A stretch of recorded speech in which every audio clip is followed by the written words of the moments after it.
Good morning, everyone, and welcome to the second presentation that I am presenting for you guys. Pulling it up here. Okay. So yes, happy Friday. Thank you all for joining me this morning, or thank you for watching for whenever you may watch this video. For those of you in the Chicago area today, it's a little bit gloomy and rainy, so I hope this presentation kind of brightens everything up and kind of livens up your mood a little bit. So, this presentation is part 2 in the series that I am presenting on, and it is over art therapy today. So the first presentation was over CIMT, or forced use therapy, and this one will be over art therapy with a surprise at the end. Okay, so for those of you that were not able to watch the last video, or maybe those of you that did but just need a little bit of a refresher, here's a recap. So the first principle we talked about with the constraint-induced movement therapy was the use it or lose it principle, and the idea of neuroplasticity and how using the affected limb is important, because if we don't use our right hand or our right arm after an injury, the brain can kind of reprogram itself with the different connections in our body to not use that side of our body anymore.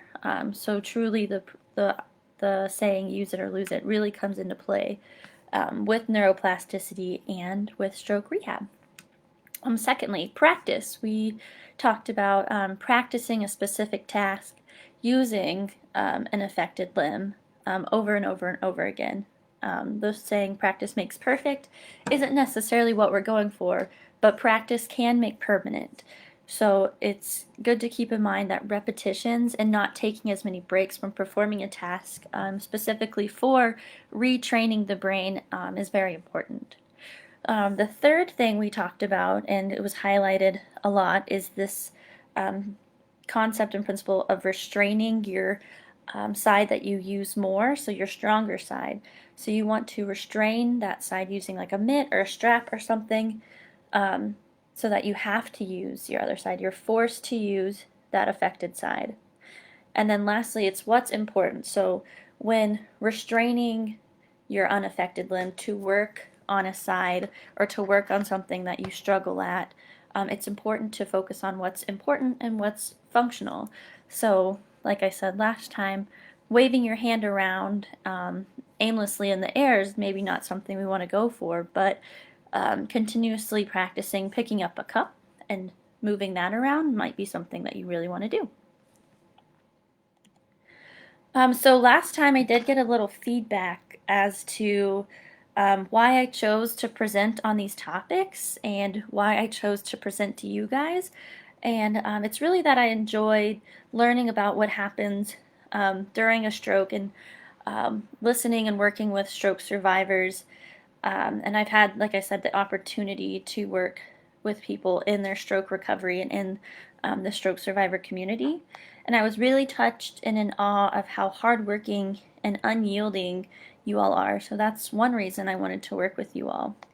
For the CIMT, or constraint-induced movement therapy, the idea with that was really that forced use and having to do something you might not want to do with your affected side was really cool to me.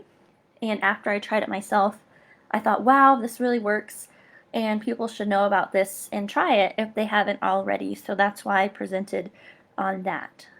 And then lastly, as you guys can see here, I myself am an amateur artist, and I have loved painting and making things my whole life. I've gone to quite a few of those paint and sip classes, and I even at one point was an instructor in Denver, Colorado. So I taught the painting classes without any formal training or anything like that. I kind of learned as I went along.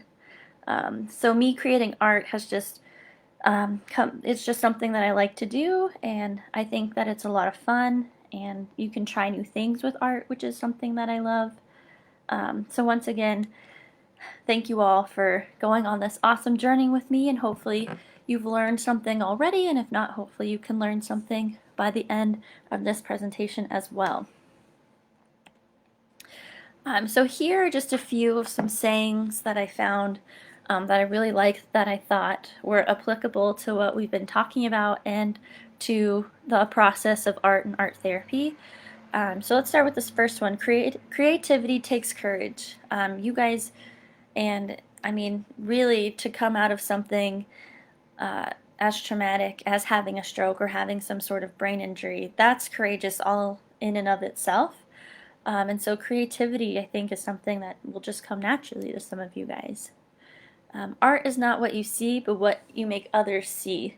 So we've all heard that art is subjective or objective or however you want to put it, but it's really not about what you're creating. It's what you want others to see and what you're trying to get across. You use a glass mirror to see your face, and you use works of art to see your soul. That one's a little deep, but it's kind of getting into the whole, sometimes, our outwardly appearance might not necessarily show what's really going on underneath the surface. And so sometimes doing art and creating artwork or just using any sort of media to be expressive is really kind of showing the inward parts of ourselves outward. This one right here, every artist was first an amateur. This is definitely true. I still consider myself an amateur. It's just something that I like to do. There's definitely professional artists out there that have a lot more schooling and training, and even they started as an amateur. Picasso, he was an amateur at one point. The main point of this is that, even if you don't like art, even if you don't think you can create art, I mean, we all start somewhere, and we kind of go on a process. So that kind of leads me to my saying, anyone can create and make art. And then lastly, art is a wound turned into light. So sometimes I think people, when they go through a traumatic experience, they might be in a really dark place, and sometimes creating art and then just doing something creative with different colors or mediums or just drawing on a piece of paper can really help bring someone out of that dark space and into the light. So I really liked that as well. So you might be thinking, what even is art therapy anyways? So art therapy is a form of therapy that uses art and its different medias as a way to communicate and express oneself. And that is from the British Association of Art Therapy. If you're asking what's a media, so media or medium, so medium is singular, medias is plural, is anything used to create art. So whether that's paint, pencils, crayons, clay, you can use wood, oil, ink, metal. It's just the process of creating something out of something else, pretty much. Art therapy is a creative process. So to be creative, you have to have courage. And like I said, you guys have all shown and continue to show immense amounts of courage. So I know that the creativity is also there. You can't be afraid to mess up art. It is going to be messy and it's going to happen. So just embrace it and embrace the process. Sometimes after an event or injury, anything deemed traumatic can happen to, that's deemed traumatic that happens to a person. It can be hard for them to truly express how they're feeling. So art therapy is a way for someone to express their inner thoughts and emotions when doing so verbally is difficult or not possible. And so thus art and art therapy can be used to help get those inner feelings outwards. It's also used as a great outlet for those dealing with their inner struggles, or even for people who often feel relieved or at peace when making art. So it's kind of a culmination of working with different materials to try and express oneself. And sometimes through that process, through that journey, people can, be at peace and kind of find that well-being. And we'll kind of get more into that. So this is just a fun, pretty little picture here that kind of sums everything up about what art therapy is. So art therapy can be used to heal. It's used a lot with mental health and helping to express oneself in order to improve a person's physical, mental, and emotional well-being through creating art. Like I said, you don't have to be a Picasso, a Van Gogh, a Monet in order to do art therapy, in order to create art. It's not about the end product, it's about the journey, it's about the process, and how that all culminates together. And then art therapy can help make an impact. So it can empower and give a voice to those who might be silenced or who feel silenced, and it can promote the process of expression and imagination, and that mind-body connection. So connecting the mind and the body to kind of get those thoughts out, to get those feelings out, and have them transpire into whatever type of art media you're working with. So art therapy uses. So traditionally, art therapy has been used in kind of a more psychosocial, like behavioral health setting to help with mental illnesses such as depression, people lacking self-worth, and also emotional healing. It is a licensed profession, so there are professional art therapists out there who do get a master's degree, so that's important to note. And these professionals also work closely with counselors, psychologists, and other mental health specialists to help a person reach their goals. So art therapy and art therapists use the creative process to help people increase insight, so their own self-awareness. They use it to help cope with stress and work through traumatic experiences. It can be used to help increase memory, as well as cognitive and neurosensory abilities, so kind of working with that mind-body connection again. And then it can also be used to improve interpersonal relationships and achieve a greater self-fulfillment and overall help with someone's well-being. So, getting into the art therapy and stroke rehab bit, I know for those of you that watched my last video, I have to, get into the research a little bit. So these are just some fun little snippets I chose to kind of highlight from 3 different articles used to kind of show how art therapy can be very beneficial with stroke rehab. So the first one, of course, is art therapy with physical therapy. So in this study, they kind of showed how 2 groups were receiving physical therapy, but then they introduced art therapy in that second group. And it was found that combined with conventional physical therapy, art therapy can decrease depression, improve physical functions, and increase the quality of life compared with just physical therapy alone. So I think that's awesome. So not only is PT helping, but PT with art therapy is really shown to have these improvements more so than just using physical therapy. Okay, so after having a stroke, so going to the second one, so post-stroke psychological disorders. This article looked at just the effect of art therapy on those who have had a stroke and might suffer from depression and some other mental illness. So they found that art therapy can help to identify the emotional status of patients and serve as a useful tool to help stroke patients in their rehab process. So it can help them kind of express themselves when they might not be able to after having a stroke. It can also be used to help with the overall healing process. And then lastly,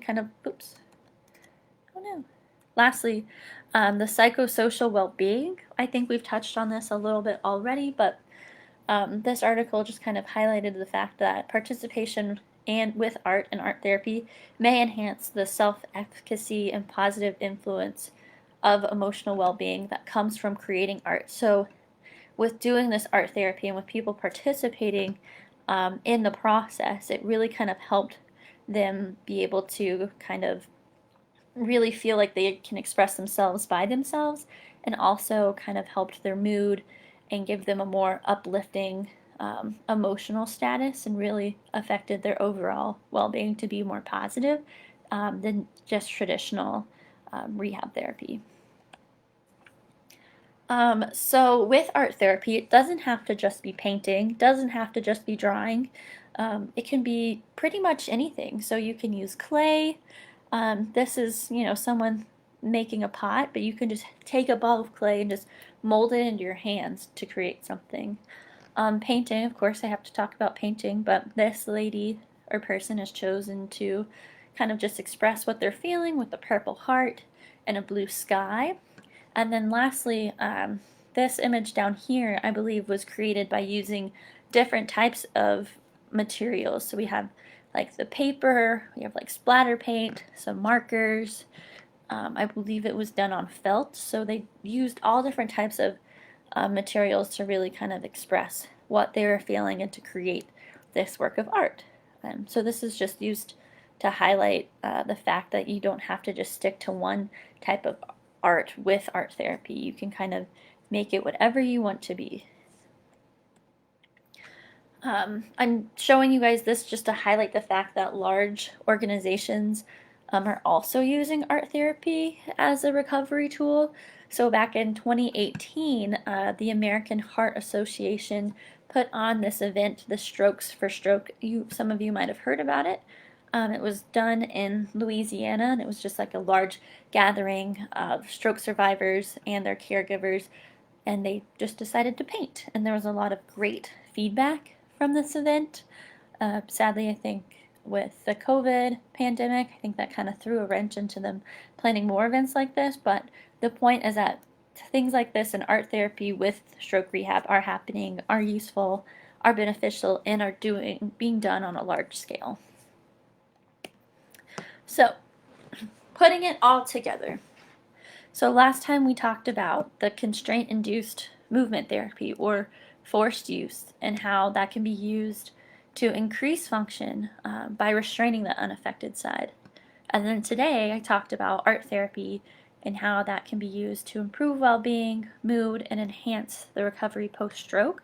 So, and the main focus of my practicum and presentation is like mixing two colors together. I think it would be awesome to combine them. So to combine that restrained therapy with art therapy.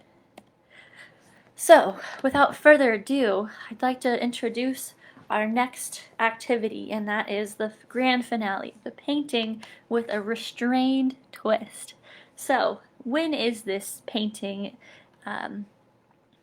party, if you will? It's going to be July 20th at 1 p.m. Central Time via Zoom. It's going to be a virtual painting class that I will be leading.